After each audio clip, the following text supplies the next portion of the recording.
No surprise that I have brought both editions, the first and second editions of Primetime Adventures. It's a great example of explaining something. Idiom, well, actually, we'll start at the beginning. Medium, right? A lot of role-playing games refer to a particular medium, whether it's comics or whether it's fantasy fiction or something like that. Primetime Adventures refers to a particular sort of television series. So it references a medium that isn't itself role-playing. Then there's idiom. And Primetime Adventures says you got to make up your idiom.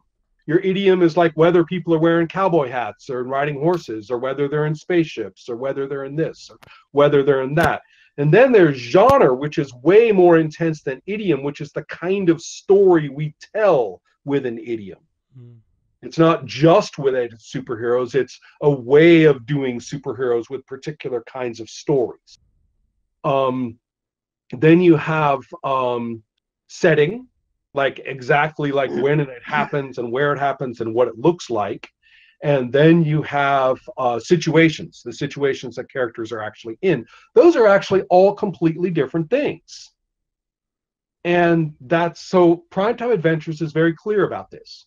It provides the medium reference, and it provides the idiom reference, the genre reference a little bit, because it has to be serial television with an ensemble cast. The kind of thing where you're interested in looking at the different characters' perspectives as personal drama in whatever else it is going on. And then, oddly enough, very unusual, for knowing something about genre, you don't know the idiom. You don't know whether it's going to be science fiction or a Western or a cop show or whatever. So, and then for setting and situation, nothing. Nothing at all. The game says, no, I'm giving you medium, I'm giving you genre, specifically not giving you idiom, specifically not giving you anything else. You got to work that out. Notice that you're not starting with nothing. You are starting with those two things I said. So let's take a look at some of the others for exactly those variables. What other games do we have going on? Herman, which one did you bring? I was trying to figure out which of I was going to for Wicked Age, which is an earlier game by Lumpley, by Vincent Baker, which does have a sort of setting-ish thing, in that there's a it is sort of it's a fantasy setting, and there's a couple of trying to get my mind to where it should be. But you very much don't know who the characters are, which characters are important, what the story will be about, until you start doing creating that as a group. In my experience within A Wicked Age, it's kind of interesting in that setting is the biggest concept of setting is pretty much in place, sort of a Persian to Babylonian of a particular period. Right, and so there's that sort of a pre-biblical mythological set of concepts to work with. So you have that, but you don't really know much else. You don't really know what. No, you have to figure out who the important characters are. Is it a desert tribe who's traveling, or is it a big city with just normal people, or a big city with spirits and all that kind of thing? So it's all situation. Situation is really what gets made. What makes it relevant for our talk is that it's a group process. Yes. Everybody is throwing it in. And what's interesting about it is that it's not very negotiated. We'll talk about that in a minute. How much negotiation is involved? How much are you pitching it for approval, and how much are you saying it and people have to live with it? That's an important variable. Santiago, what did you bring? Hey.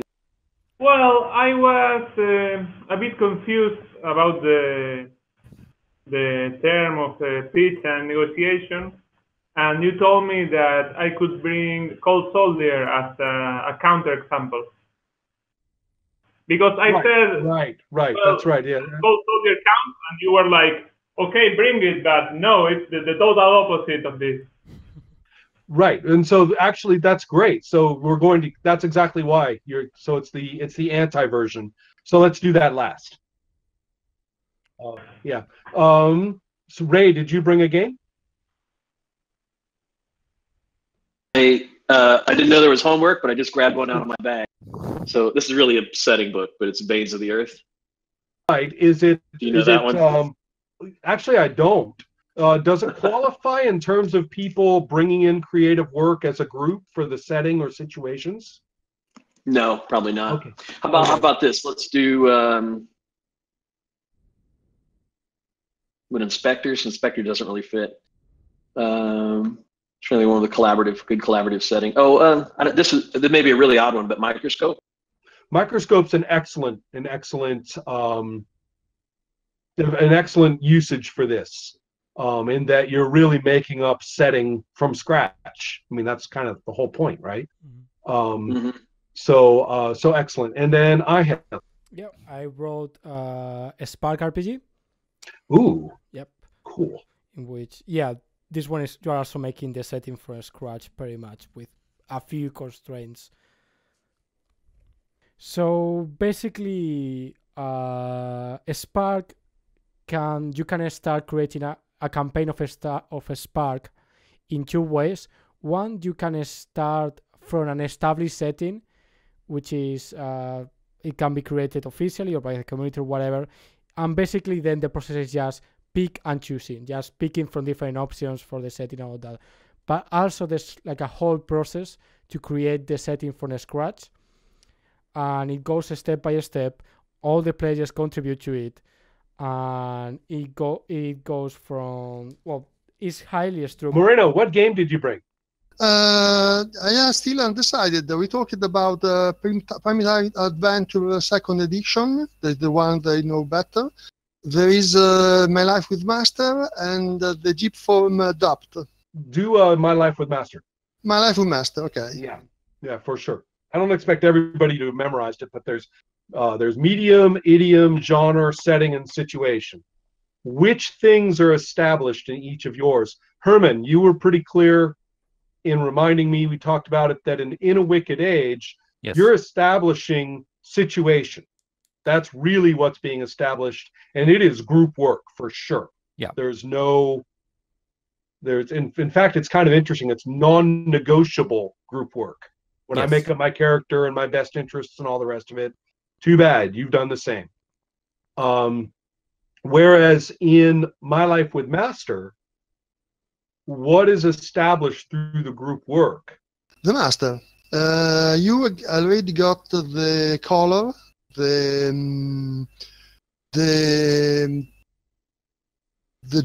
genre, the idiom, if you will, but we must choose together someone that we really hate, someone to represent something we get disgust us, to get the emotional reaction that is needed in the game. One thing that's interesting about My Life with Master is very contrasting to In a Wicked Age is that it is negotiated. All of it is massaged back and forth through discussion at every step. It's so specific that it usually works. You don't get bogged down because you're not creating every detail of the setting. You're just drilling toward the master. And he gives a few helpful terms. But even he in the rules says, don't let the terms lock you down. Yes. Yeah. I have seen some game at the beginning bogged down because people discussed this is a brain or a beast. Don't worry about it. Just tell me what you ate. Yeah.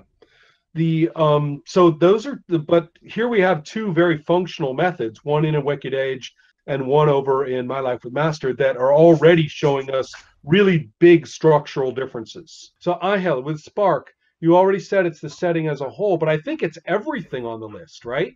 Yes. The only thing, honestly, it's easier to talk about what is established. Right. And I think the only thing I found that is established about the setting is that objective truths are accepted.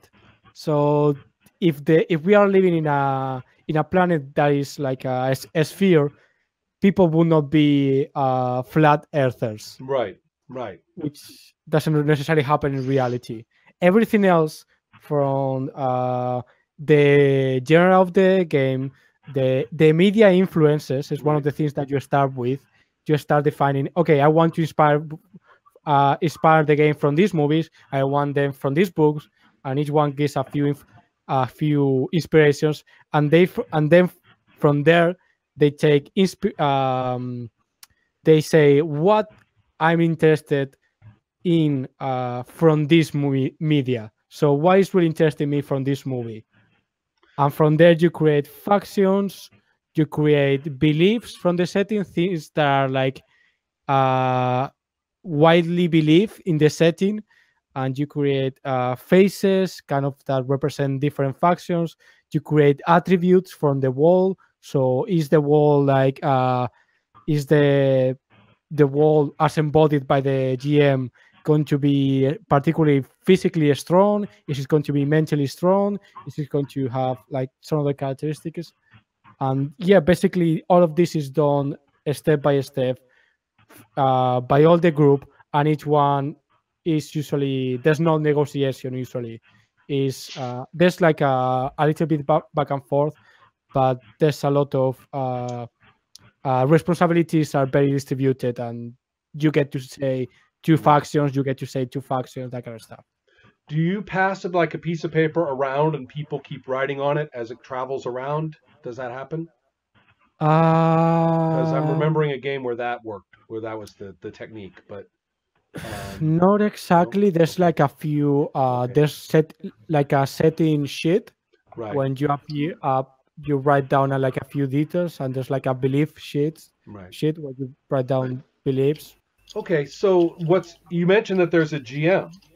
Does the GM have a particular role during this process? In this case, it's mainly moderation. Right. Kind of, because it's assumed she's the one who knows the rules, probably.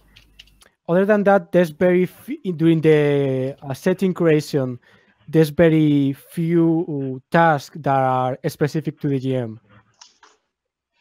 And in the Wicked Age, the GM, do they have like a special role in that process? As I recall, they have very little.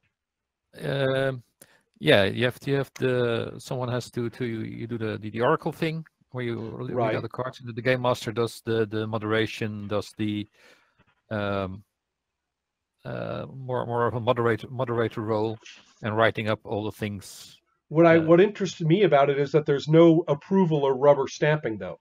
The GM can't say, "Oh no, that doesn't work. I don't want that," or "I don't think that'll work." You Too bad. You lead the oracle reading, as in, well, you do the procedural thing mostly, but you don't have to get to say, people just choose the characters from the oracles, and you don't get to say, "Oh, but you're not going to do that," or you're not, or we need one of these or something like that. Yeah.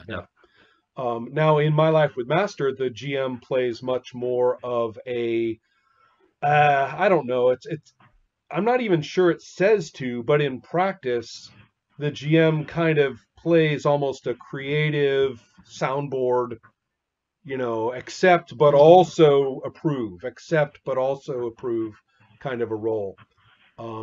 Ray, what about your situation with your choice? Microscope. Yeah, I think Microscope really on this list, I don't think it provides anything except that my gut tells me it references Medium, and I don't know why.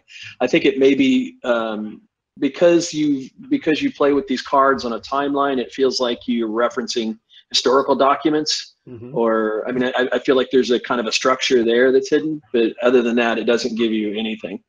Well, it gives you kind of historical, backstory to some extent, or some structure for it. But then after that, it's just all contribution. So it's building all those things through the contributions. You even generate the starting and ending point. Right. Actually, small frame of time, or an epic, What to what extent is the contributions, for lack of a better word, negotiable or non-negotiable. If I say I think this here, does everybody else go, oh yeah, that sounds good to me, or do they have to eat it? As I recall, it's pretty non-negotiable. So, right. But it is joint. So there's one person that shades it, dark or light, and there's another person that supplies the. Interesting. So yeah. One person supplies the kind of topical statement or the thesis, and another person shades it so that it becomes it's not really from any one person. Right. Okay. Yeah. Now, Santiago, you have an interesting situation with Cold Soldier, as you recall. The player actually chooses two things. Do you remember them? Yeah. Well, actually, when we play, to choose them, but at least in your rewrite, it doesn't specify who chooses it. You played it like a choice that the GM offers the player. Actually, it does, because it says that when the text speaks, it's always addressing one of them. It always addresses. So when it's directive, it's only talking to, I think, the player or one of them anyway. So you can always tell. Okay. But I thought it was the plural you that you. Right. Yeah, it's never plural. Yeah, the game's fairly careful about that. So you end up with what's interesting is the player has to choose whether it's the past or the present, and the player has to choose the nature of the Dark Master. Yes, and you have on the nature of the Dark Master, you have only 3 options. Right.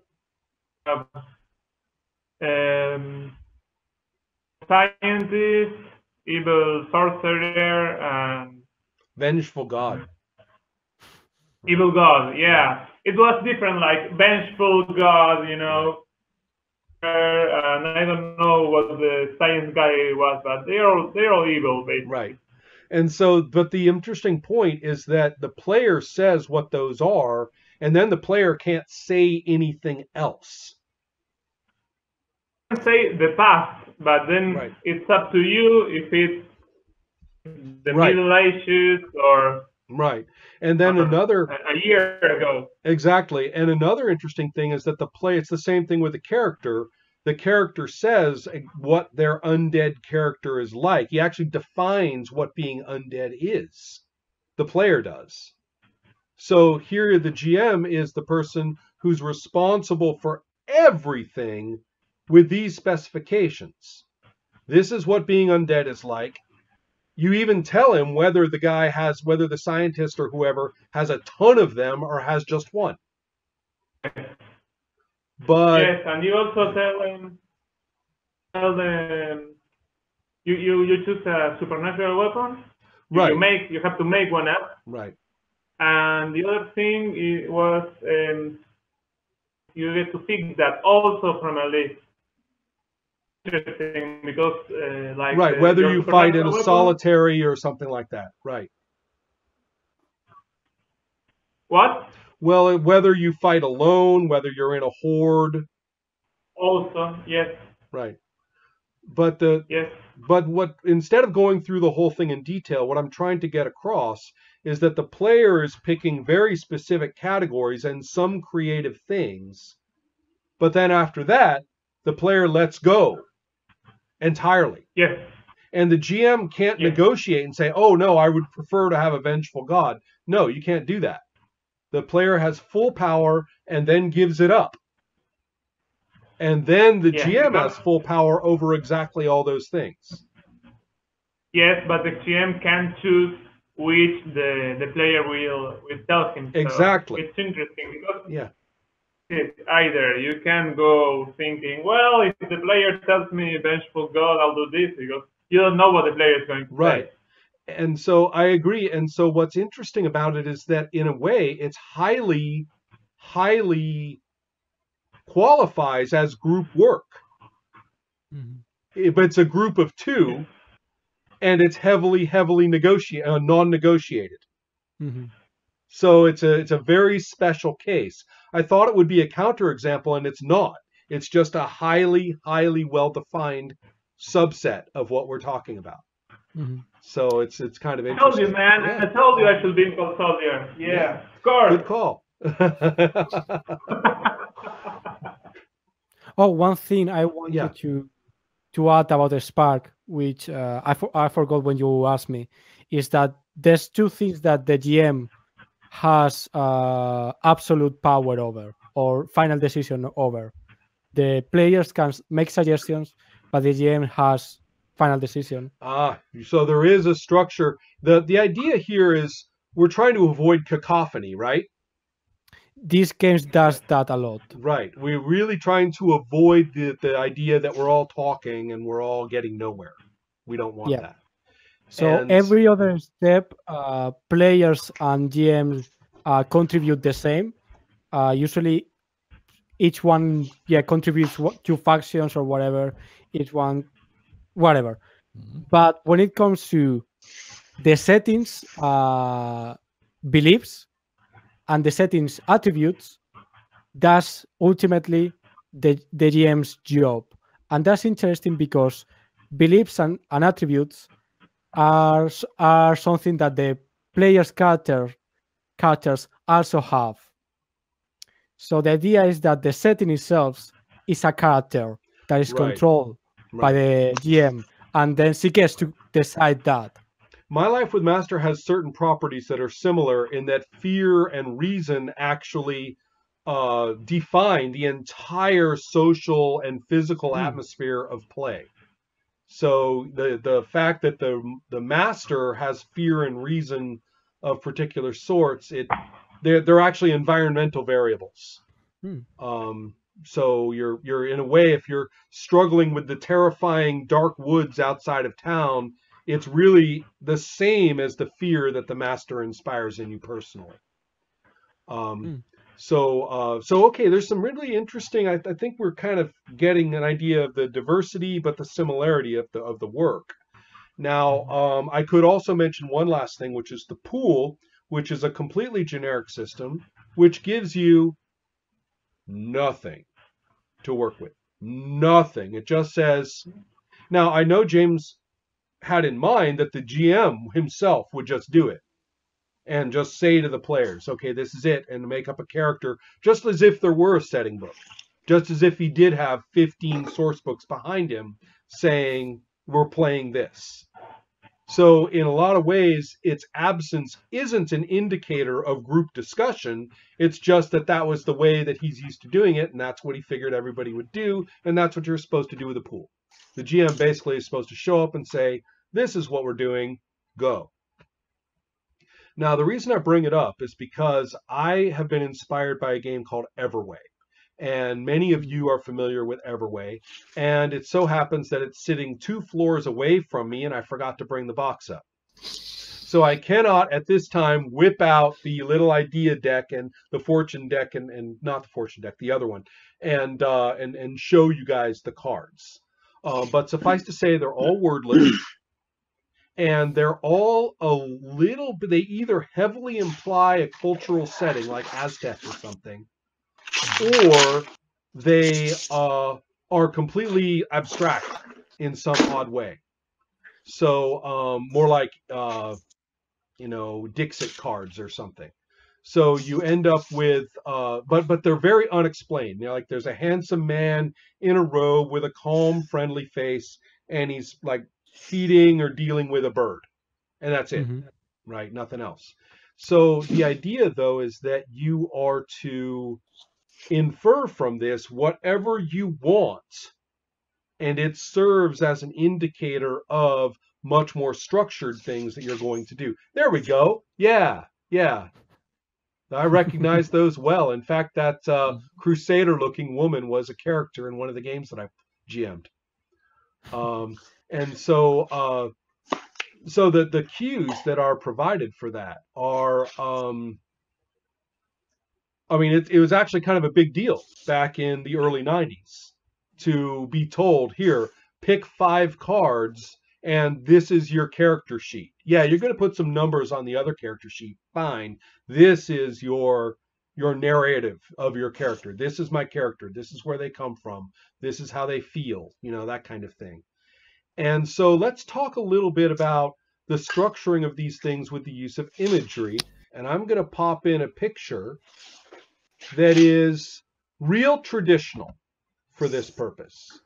And you guys can see it. This is the cover of Cyberpunk sourcebook, Night City. Many of us are familiar with this.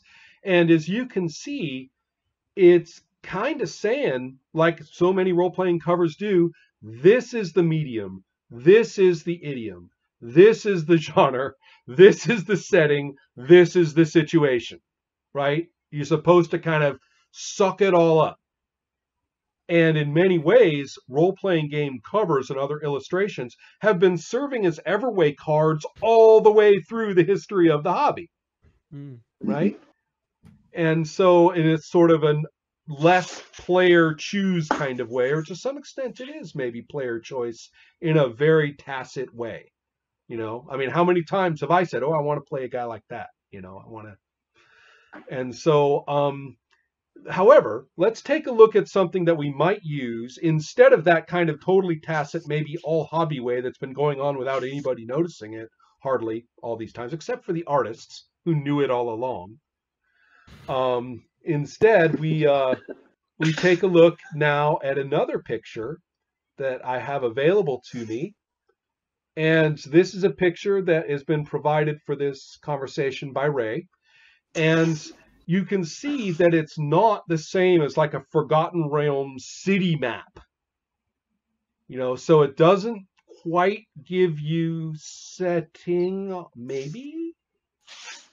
But how hard is it, handed this picture, for us to come up with all those things? Even in an unstructured discussion, would it be that hard? I don't think it would be very hard. No. Yeah. A few, like, we'd have to, it's almost like a Cold Soldier, you know, one-on-one among us, right? Somebody says, ooh, I think it's a this. And someone else says, yeah, and I can play, and he makes up a character that we don't see. You know, what about the humans? Oh, the humans are all dead. Okay, we're done, right? So whatever it is. Yeah, Santiago. Yeah, it seems to me like it wouldn't be super hard, but seems harder than Cold Soldier. It's harder because we don't know where the negotiation stops. Right? In Cold Soldier, after I say, my guy is, you know, looks like this, and he fights in a horde, and it's going to be a evil sorcerer or whatever, I shut up. Yeah. Here, what's, you know, we didn't say what game we're doing, but can you see that with a picture, the amount of focus is actually pretty remarkable.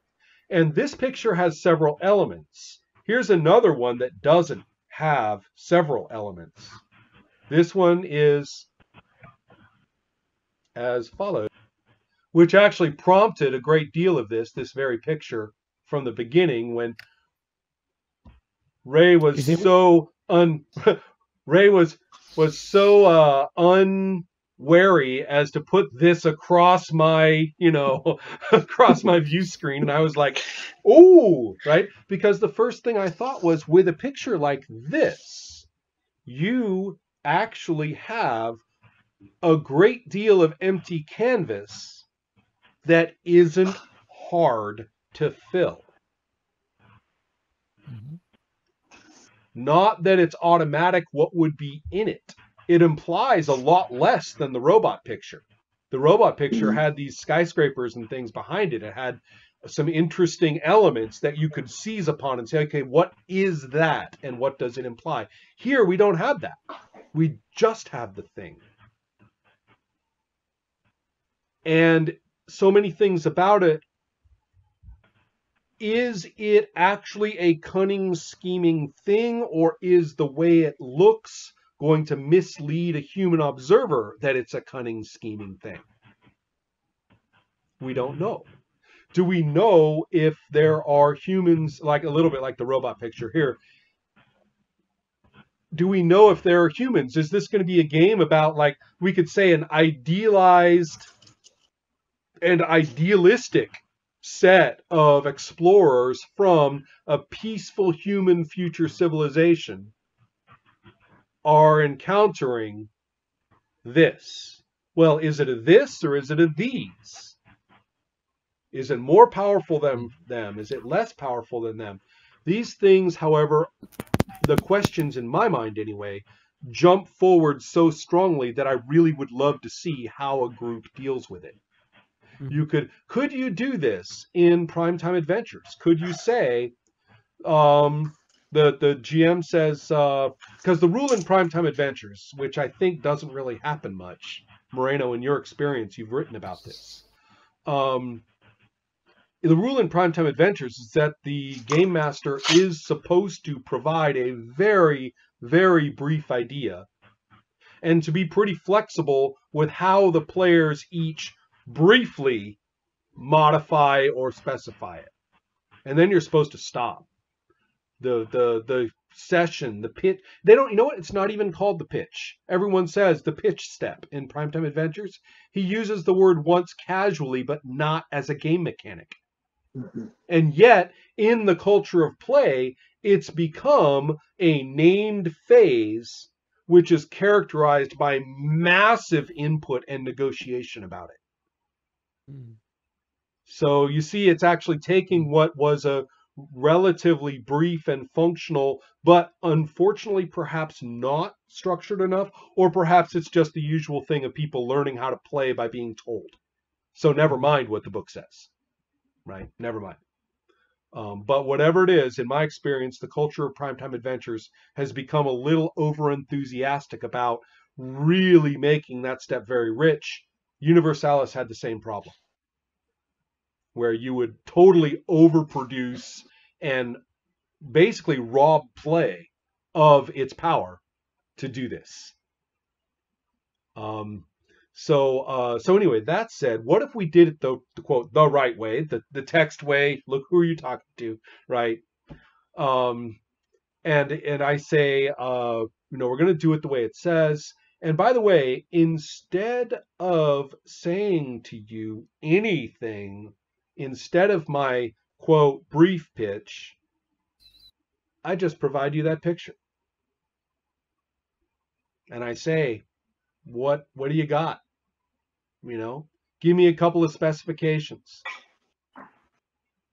So if we know it's going to be a television show. We're not helpless. We know it's going to be a serial television show with an ensemble cast. We know it's going to be either 5 or 9 episodes, right, for structuring the screen presence. Even if we play just one episode, we're still going to use that template for structuring screen presence. So we know that. And we know nothing else. So then I say, okay, let's take a look at that picture. Let's try it. We're going to pretend we're going to play Primetime Adventures. And I'm going to say it's 5 episodes and starts with a pilot, right? Screen presence 2 for everybody. And then after that, it's whatever you say. But we're not there yet. Right now, we don't even know what characters would be. We don't know if that's a character, or we don't know if you're making up characters about it, or whether this is just one detail of a larger set of material. Maybe this is just an extra in a crowd scene that happens to appear in the opening credits. We don't know. So what would you say? Don't take turns. Let's have some cacophony. Briefly, though, for each person. Yeah. So we use the little gray guy? Yeah. All right. So I'm going to say he's a merchant, like a merchant in a really cold place, like living in an igloo. Right. Okay. So we got kind of an Arctic and mercantile thing going on. Angel, you look like you were just saying something too. Yeah. So I would say I would add to this that the focus on the series is maybe on the deals and negotiations in some kind of a space or far beyond planet in future or present or whatever, but full of aliens. Lots and lots. So this is one of them. Right. Yeah. Okay. Anyone else? Yeah, it makes me think a bit of like a Farscape crossed with the Muppets or something like that. Right. Well, Farscape's already crossed with the Muppets, so this is kind of like a little, a little specification, a little more. That'd be kind of interesting, though. It would be kind of interesting to consider. Yeah. I mean, in Farscape, the ratio, if I recall, even among supporting characters, kind of depended on the budget for a given episode, I think. Yeah. But for the main cast, it was just under half and half, mostly actors. Yeah. But not all. But with at least a couple ongoing puppet characters, and then depending on the budget for the show, that either have more or less. Yeah. But in this one, we're imagining we've got a pretty big budget, right? Lots and lots of of this kind of thing, rather than people.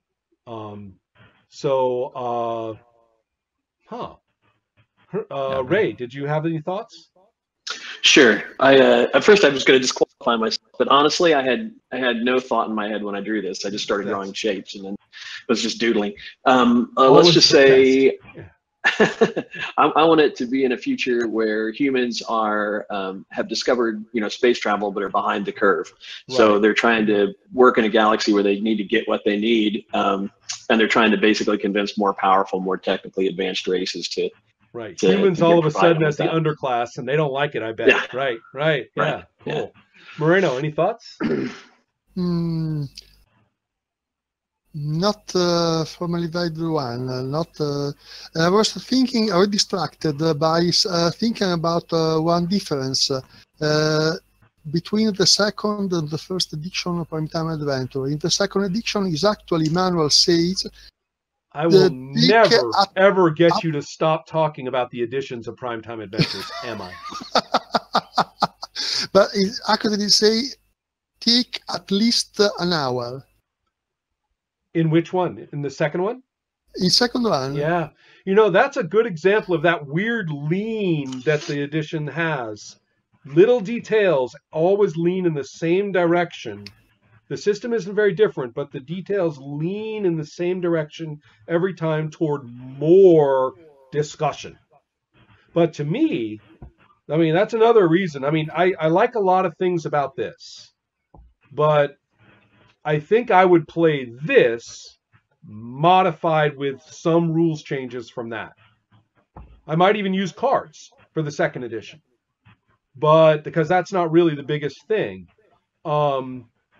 But philosophically, I gotta say, I'm most happy with this one. And it's subtle. It's just these little things. God, an hour. Who would imagine? Okay, maybe I'm just being mean. Maybe I just took away a bunch of people's fun. So okay, cool. But Moreno, with that in mind, given that we're not taking an hour. Mm-hmm. What thought might you have? Looking at the picture and looking at what people said, add a detail. I don't know.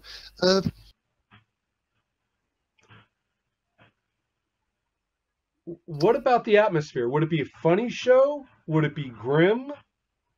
Would it be kind of wide open? I'm thinking of Farscape, which kind of went wherever it wanted. It kind of gives me other sinister vibe. So a little spookier, a little more sinister than some of the references. Yeah, I like that. Cool. So with that in mind, I think it would actually be incredibly easy to launch into independent character creation for Primetime Adventures. Mm-hmm. I really think it would be. Yeah, I remember you using this technique in our game of The Pool. Yes. Which you only gave us an image, and then we launched into character creation just with that image, completely independently. Right, and that's kind of, I've fallen into that almost, I will say, almost as a trap. I've become so used to doing that I sometimes forget that people aren't used to it. So therefore, our play partner had trouble adjusting to what I meant by providing that picture, for example. But but yeah, I mean, I'm starting to use it for a lot of things just because for me it really works, and I love the fact that I can't control what's happening in other people's heads.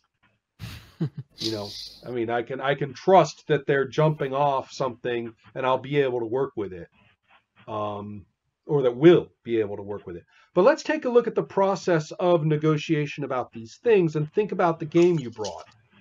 Mm-hmm. What's the advantage of this kind of group work at all?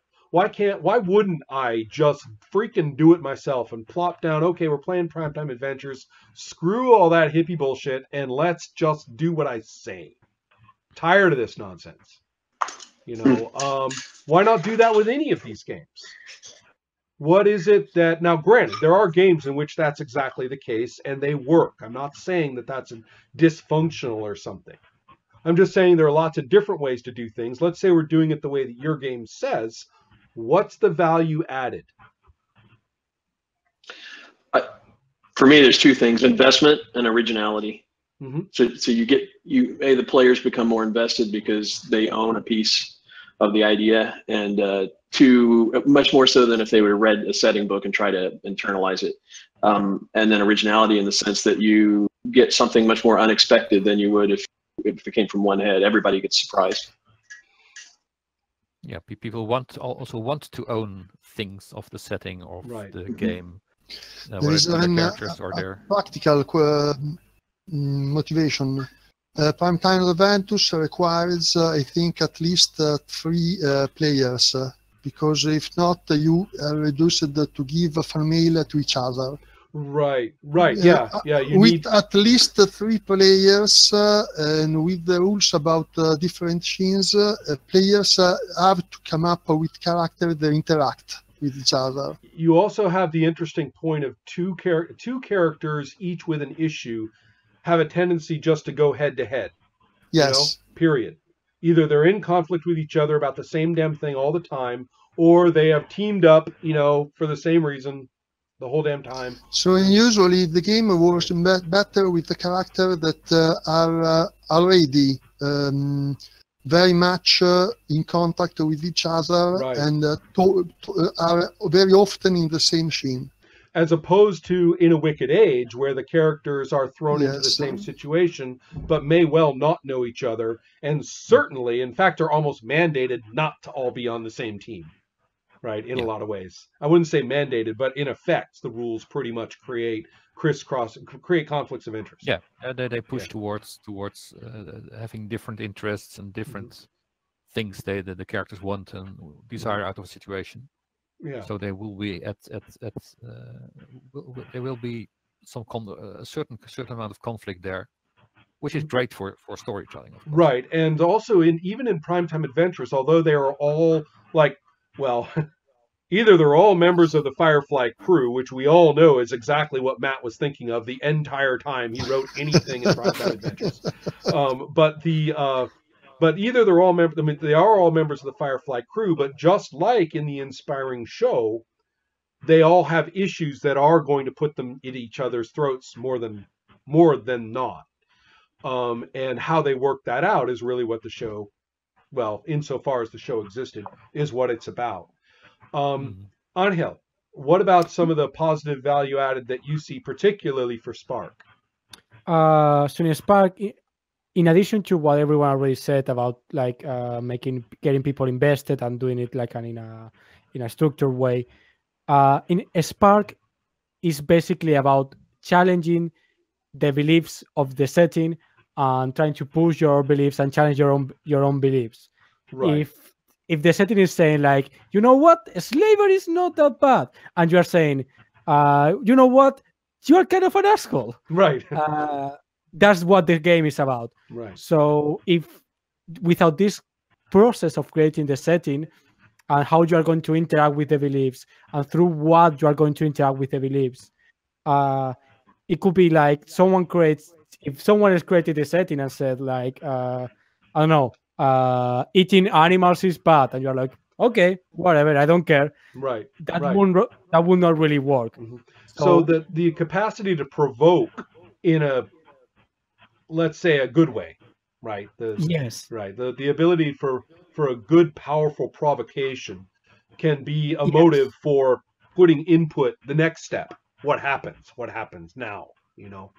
And so, Santiago, did you have anything to add about the collaborative or negotiative or group work that seems to you to have a productive quality, even when it was just a group of two?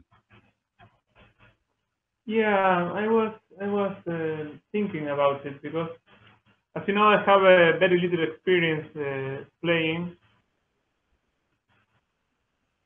It seems to me like it's fruitful to have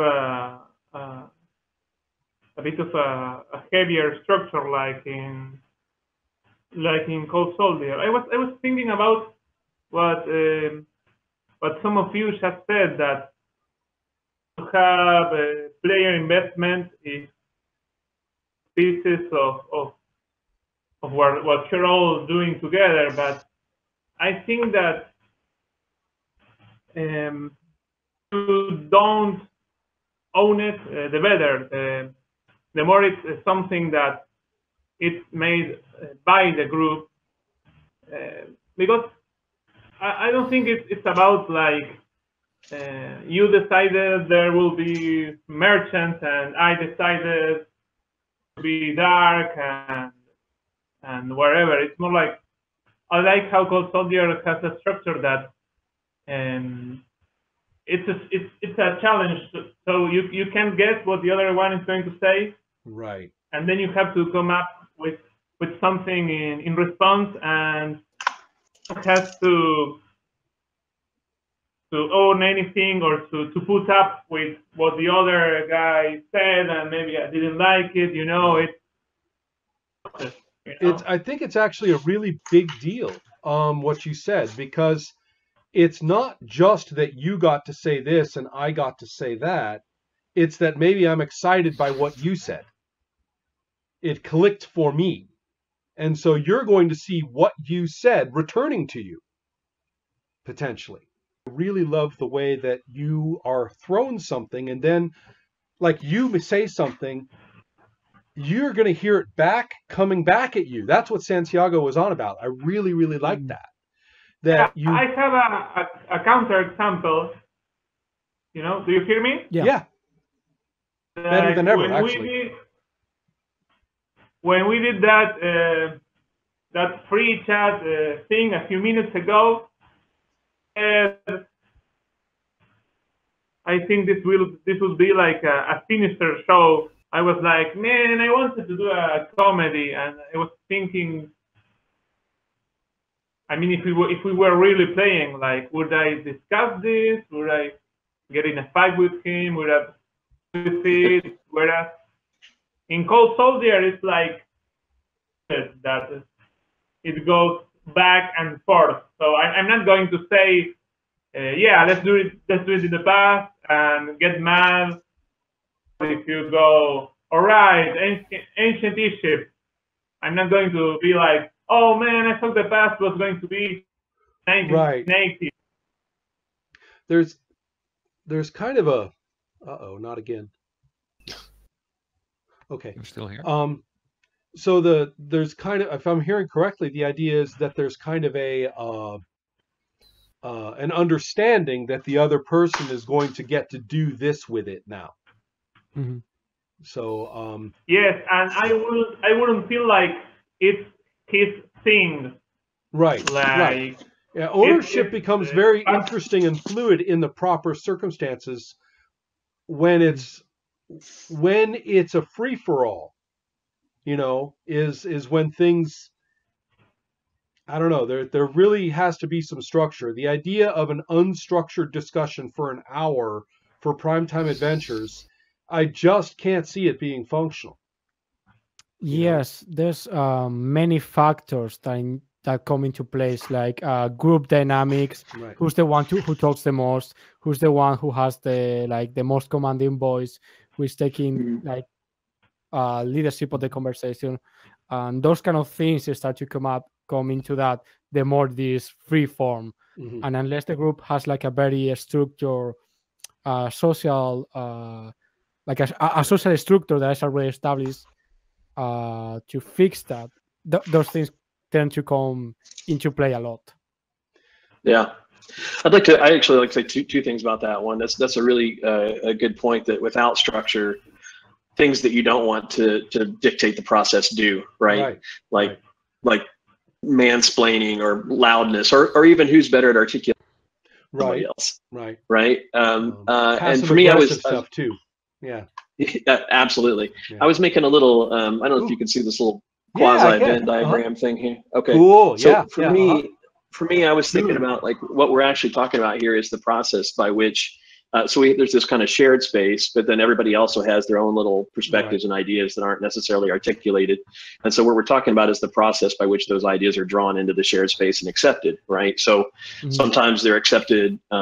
Sometimes the rules say you just accept it, like when he said it's going to be a sinister tone, and sometimes it's negotiated. So I was thinking that has a little bit of a comedic vibe too. So do we say, okay, it's both, it's a comedy that turns sinister, or is it, does it have both those elements? But the interesting thing about it is, I think it's not only at the beginning that this matters, it's an ongoing process, right?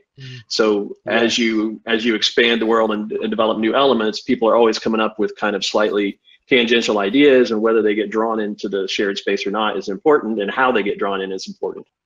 Absolutely. Later rules about, well, that's actually something I really, really want to talk about. I have terminology for that.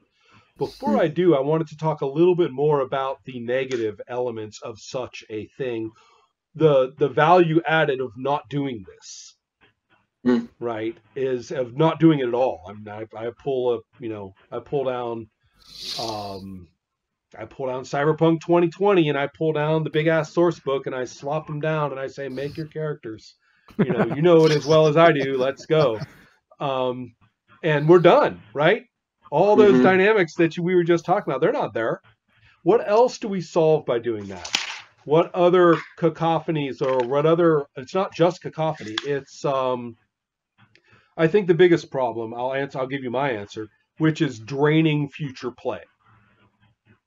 Pre-play, just destroying what could have been provided and enjoyed through play.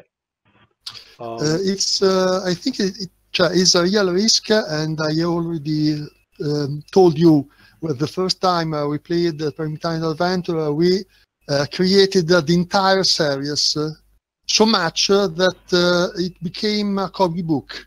Right. It didn't arrive at a conclusion. But people thought about this series. We debated about for entire pre-session. We will write and draw a comic book about it, but it's terrible to play. Right. Because what are you going to do now? Decided how we'll end. Yeah, exactly. And so, Herman, did you have any thoughts on that? Yeah, I'm still trying to. And on the one hand, it speeds things up, so you can start playing sooner, but it cuts down on the buy-in people have on your scenario, and it gives them less options to add more things to the world. So I think it's mostly it cuts down on buy-in from people. It's an interesting thing. I was thinking about that buy-in, because Ray brought up the buy-in in the first place, and I was talking about this with Tor when I was consulting with him about his game. And I actually challenged the idea that all by itself, player contribution means more player buy-in. And I was thinking, well, what am I missing? Because I know it works, but I still think that just putting it in isn't it. And I realized it's when you see it come back to you. When you see somebody else adopt it, and whatever it is they do with it.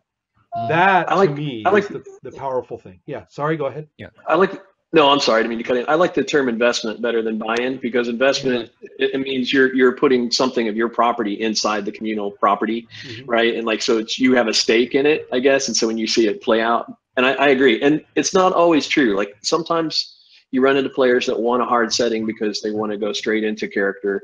Right. They want to like they want to do other things. They don't want to contribute to the setting, and so you have to. There's games where people want to enjoy the setting. I mean, I've got several settings out there.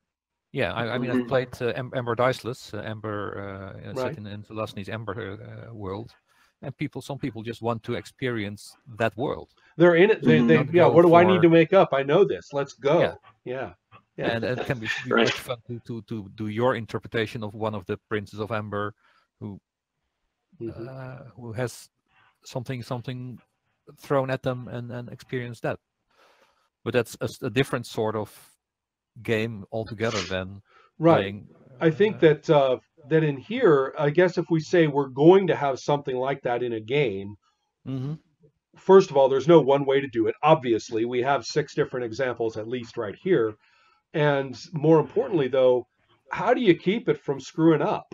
I mean, how do you avoid the social issues, and how do you avoid what I was talking about, this basically, how do you know when to stop?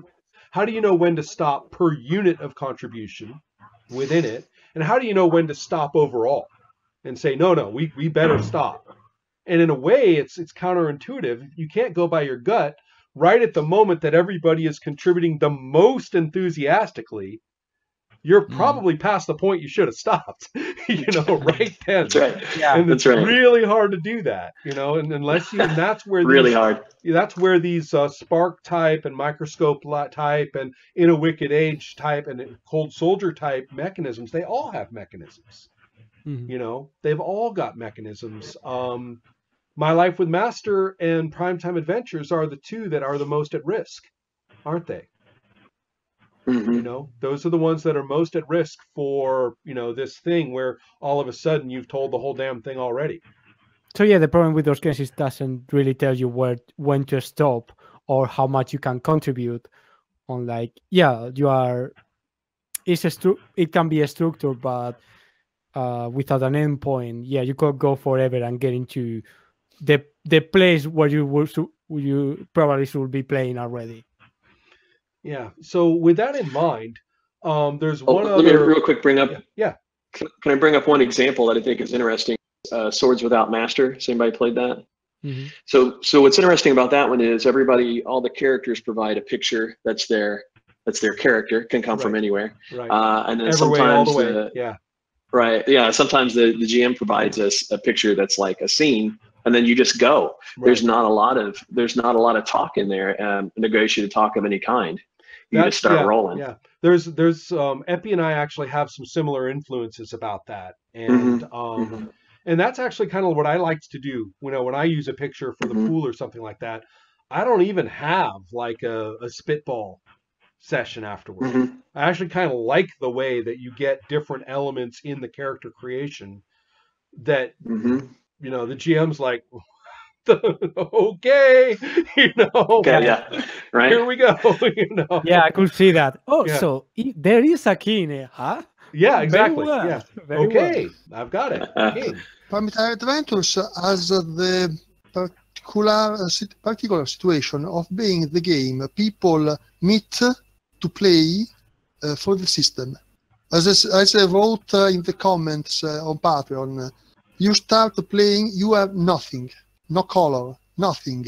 So it's for this reason that I think it needs a lot more, not too much, but a lot more discussions among the group to understand how we playing something that we like. What is it we like? What kind of a game? We will play something like D&D, Vampires, or totally different? That's why I think it's good to know those 5 different categories that I talked about in the beginning, because if you think it's totally wide open, I think it's chaos. It's worse than chaos. It's just like, you don't know if it's good or not, right? You don't know what qualifies for what. But given, for example, in Primetime Adventures, the interesting trick of not knowing the idiom, but knowing a great deal of the genre, because in many ways, all of these shows, whether they're police procedurals, whether they are science fiction, whether they are horror or whatever, they are all this same kind of ensemble issue clashing, relationship-y dramas. And we know that they proceed through episodes in an almost manipulative way toward the viewer. We know that too. So if you know that, then it's easy to come up with the idiom, or it's easy to come, given that, it's easy to come up with characters. So it's good to know something of those 5 things, know one at least, maybe a couple. And it may not matter which of the 5. Here's the other thing. You guys are probably mostly familiar with my discussion of what I typically call authorities, and everyone hates that word. Let's call them responsibilities. About information. Who backstops and confirms information, and in some cases is authorized to be the only person to provide it. At the very least, they're the only person who stamps it, but sometimes they're even the only person who's allowed to talk about it. And I have several of these things which I consider to be independent. Well, without going into it, recognizing that any instance of role-playing is going to have a working structure for these authorities around the table, even if they change or even if they don't change, that's another variable. That if you have a big negotiation and discussion or process step like this, it can be very jarring to shift into this new structure of play with a different set of authorities, right? Because all of a sudden maybe before you were empowered in the discussion to contribute to the backstory. But in play, you're not perhaps empowered to contribute to the backstory. And Primetime Adventures is an excellent example. During the opening discussion, I can say things like, I like a lot of murders in the past, dark secrets in the past. Let's get that. That's what this is saying to me. Lots of dark secrets. And then maybe everybody at the table goes, yes, that totally belongs in there. And we move on. Well, here we are when we're playing. It might be a little jarring to me to discover that I can't just say what the murder was in the past now that I'm a player. You see what I mean? I'm not saying it's a bad thing, but there is a transition there. And I think in most of these games, there is such a transition. They may be different. Yeah, it happened to me a lot of time playing the convention demo with the player not familiar with the game, with Primetime Adventures. Now I make a very big deal of the change. Yeah. I count from 10 to 1. Yeah. After 1, you cannot do any of this anymore, because the first time people, even after an intersession, I got people thinking about backstory and telling the backstory to me at the second session of play. And every GM instinct in you rebelled instantly at the table and said, "You peasants, get back in line." Yes. But I know what you mean, because those structures of authorities are functional, whatever they may be in a given game. And they're really wildly different in different games. But if you don't know what they are, I mean, that's the killer right there. That's the destruction of play in a heartbeat. Well, and that's why a system does a service to a GM when it defines those responsibilities externally from the GM. Yeah, right. Totally. Right. But what it's interesting to me is that in all of these games, maybe not all, but most of the ones I'm familiar with, the way that contributions, authorities or responsibilities over contributions in these discussions, in these processes, isn't the same as the way that the authorities and responsibilities work when you're playing. And so that to me, that's actually pretty thought-provoking. I need to think about that and say, well, when I make up a game with this, I can look at some of my games that are pretty wide open about this and say, wait a minute, did I screw it up? Did I miss a step in explaining the game that you have to switch now from this kind of contribution to that kind? I think maybe I did in a couple of cases. I can look back at my games and say, look at that. That is interesting. Yeah. So about the Spark, in the Spark, actually the shared, I don't know how to call it, a shared creative process doesn't completely disappear as before after setting creation. In a Spark, for example, at the beginning of the game, you look at the factions and each faction has like a thing they want to do in this session, and the players can roll and say, oh, actually, this faction, I don't want it to succeed, and this faction, I'm going to support it. And more so, when you go and establish a scenes, you roll with one of the attributes, and the GM also rolls. The one who gets the highest roll can choose, oh, I want to establish where this scene is going to take place. And the next one is like, okay, I want to establish what is the thing that is going to bring us to this scene, the deal, which is what they call it. And the next one is like, oh, I want to say what the question to answer in the scene is. And and maybe the GM will not participate in this process at all. I'm kind of curious, what is the GM in Spark? The GM plays the setting. Oh, I see. Okay.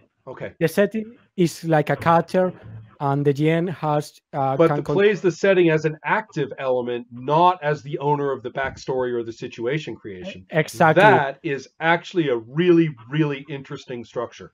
And more so, during their scenes, everything that is said by the players as characters, and well, not everything. They have like a limited things they can say that, but everything they say within those limits, if it goes unchallenged, it becomes truth. It becomes objectively true. And if you don't want that, if the GM doesn't want that, if the other player doesn't like that, they have to challenge it. Right. That's when the roles comes.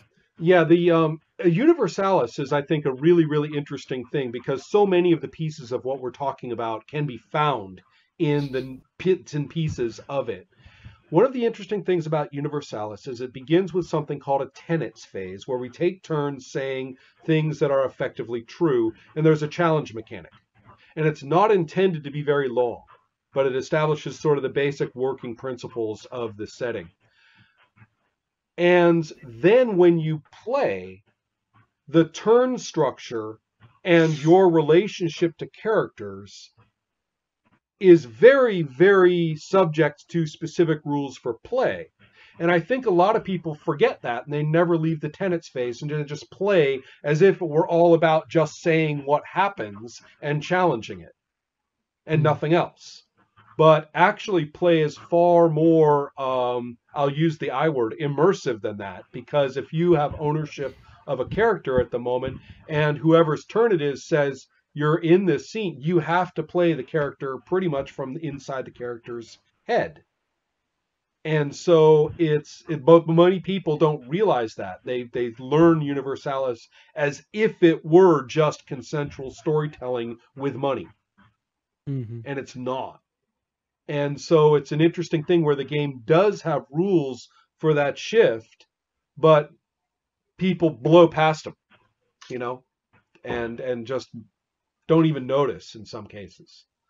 There have been times when I was sitting to play Universalis, and as we started to play, I suddenly realized that not another person at the table actually knew the turn and play and methodology of how we were supposed to be going through scenes and setting them up. They just kept playing, well, it's my turn, so I say, and then they just start storytelling and spending for the storytelling and thinking that unless nobody challenged them, then they're fine. And you were kind of going, no, that's the tenets phase. We were supposed to be done with that, So anyway, yeah, it's an interesting consideration all the way through. So, but you're right, that structure for Spark, that's definitely its own thing. I was thinking about that. You mentioned, Ron, about that there's a tendency for people to play it this way, and where does that come from? Because usually we talk about stuff that, like when people they are used to playing a certain kind of game, and they carry what they was, like whatever their previous experience is, like, I don't know. This was an interesting game. Yeah, this was an interesting phenomenon for Universalis because nobody had done it. So in many ways, they instead of taking habits from some other game that they thought of as just, the way anybody always plays, it was the other way around, because it was so unfamiliar to them, and especially because that initial tennis phase was so freeform, it's almost like they got drunk. And that's a little bit like what I've observed with Primetime Adventures and some of the other games. People get literally intoxicated with this contributive thing, and other people are giving them attention, of course. And it's kind of a good thing. We're listening to each other, right? I mean, better than some other things I can think of that people do together socially. But it's also, as I say, you can sort of never play that way. And like lose that phrase you guys have in English, drunk with power. Well, maybe. I don't know if it's power, sort of power, I guess, yeah. Especially if you had spent your whole gaming career listening to the GM tell you everything. Like up to and including your character's feelings and what you would be likely to do. If you've been playing in those circumstances all your life, maybe it is like Power Trip. But again, people seem to be having so much excitement about it. I don't think of it as necessarily toxic. Just like I said, it's got these long-term, these effects that start draining play. Sorry, Ray. I was just gonna say, we have a kind of inherent, even if it's not spelled out, we kind of have an intuitive turn structure for a lot of things that happen in an RPG, right? So whether it's combat's the most obvious example, you have like rounds and they're supposed to last so many minutes and all that kind of stuff. Right. But you also have like the problem in that you're sort of relying on a social contract where people know, like, okay, I've said enough now, it's time for somebody else to get the spotlight. That doesn't always work. And when you're doing something that when you say like you never play, you are playing, but you're playing a different game than the game you're going to play, right? When you're doing this collaborative story, and so people don't really intuit the rules of like shared conversation there, and that's why it's important for the system to have some kind of mercantile like mechanics. So like say I like when you go around the table and like maybe everybody gets 3 chips, and then like when you input something into the story, you give it a chip, and then you can see True. Universalis was used something like that. In fact, exactly that. But it was also, that game deserves a lot of discussion of its own. Especially economically. Right. So, Herman, were you going to say something? I didn't mean to. Yeah, I was just going to. You can get drunk with power and not able to stop. I also had one player who just couldn't get started with when playing Primetime Adventures, and got sort of blocked in. Partially, perhaps because me and some other players were just a bit more comfortable with coming up with a story and doing our stuff, etc. And he just he froze a bit, and he was not unhappy being there, but he also wasn't quite happy trying to play that game. But that's also why an economy is important, right? Because Ron, you teach, I've taught. There's this thing in the classroom where you have to ask a question to get comfortable with silence. Otherwise, there are people who will just wait just long enough to answer a question, and if somebody else answers it first, they won't bother. I actually had some interesting techniques in class, especially for freshmen, that I used. And I wouldn't it wasn't like the policy for the whole class, but we'd like have different economies for discussion at different days. So in one day you had 2 chips, and not only did you have to, so I would raise like this heinous question. And then my job was not to say anything. My job was to go to the board and take notes. And I said, everybody had 2 chips. This was for an hour-long class, about 20 people. Everybody has 2 chips, and you're allowed to say one thing per chip. And once you're done, you're done. Oh, and when you're done talking, everyone will raise their hands who wants to say something, and you have to pick the person, not me. Don't ping-pong to me to pick the next person.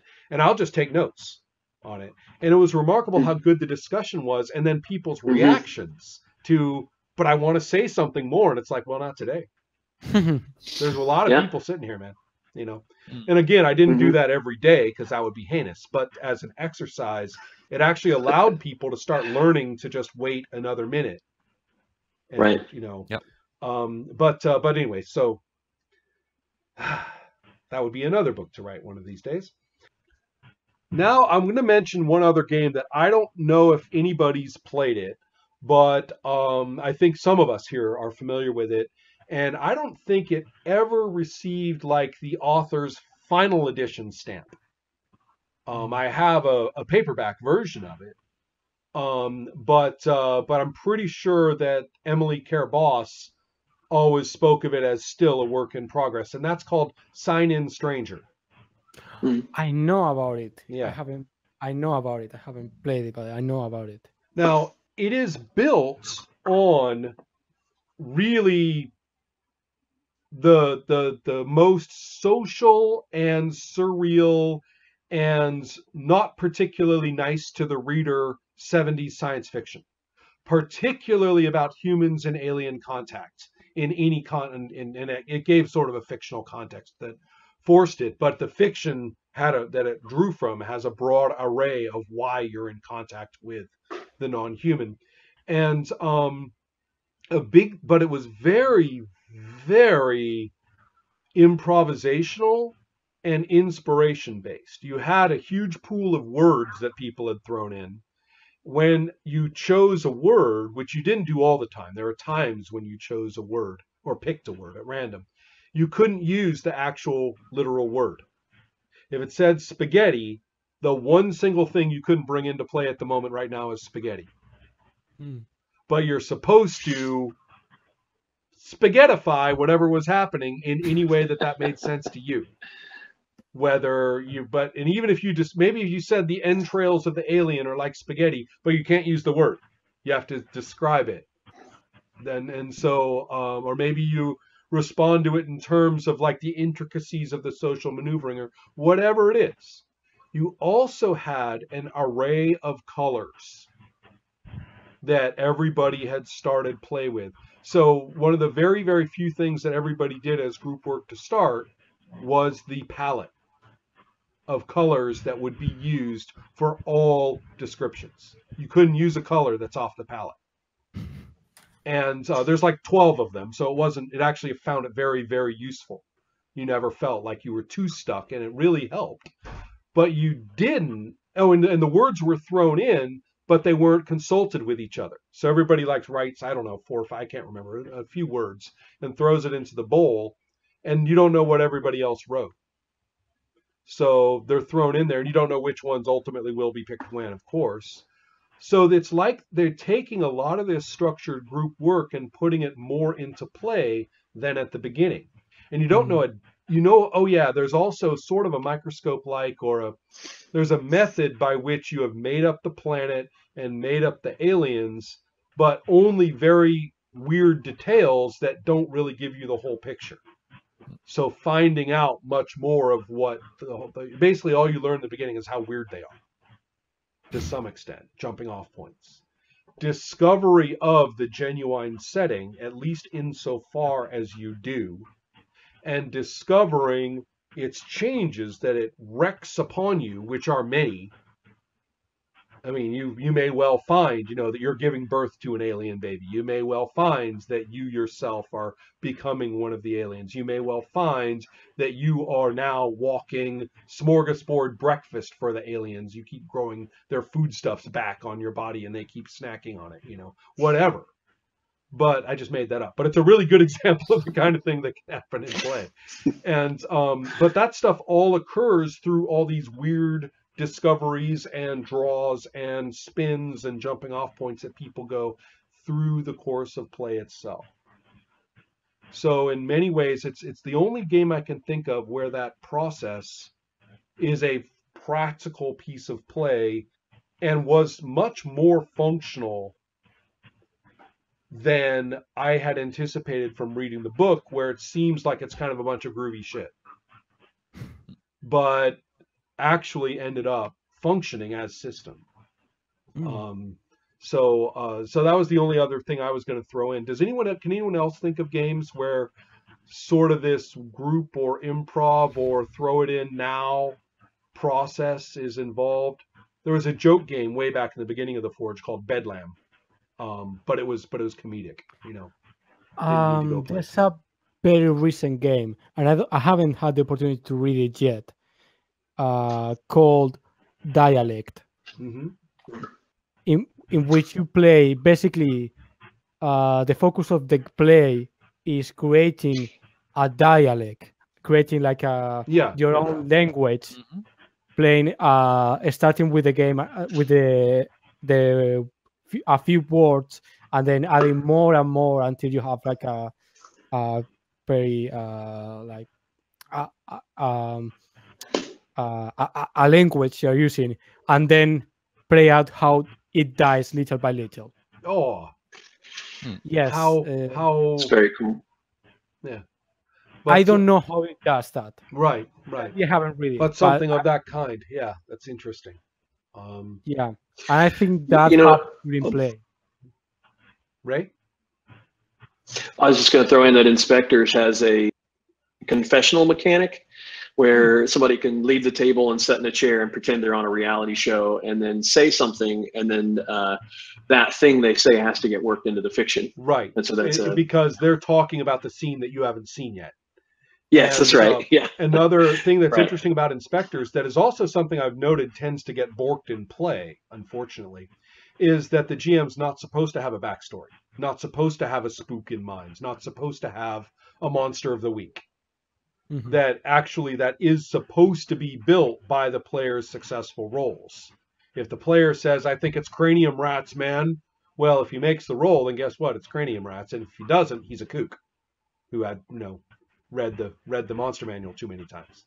So it's so in many ways, games in which you build the backstory through discoveries, and Inspector's just one. There are other games where it's better acknowledged that that's what you're doing. They in many, but usually it is just backstory. It usually is just build the problem that has occurred. And Inspectors locks down so many other things. It locks down idiom, locks down medium, locks down, so many other things that just building the backstory really isn't that much invention. I don't know if it's relevant to the discussion, but in the Taste of Murder, you can force other character to not want something, and in the second part of the game you can change the backstory. Add to the backstory. An example, I am playing with you.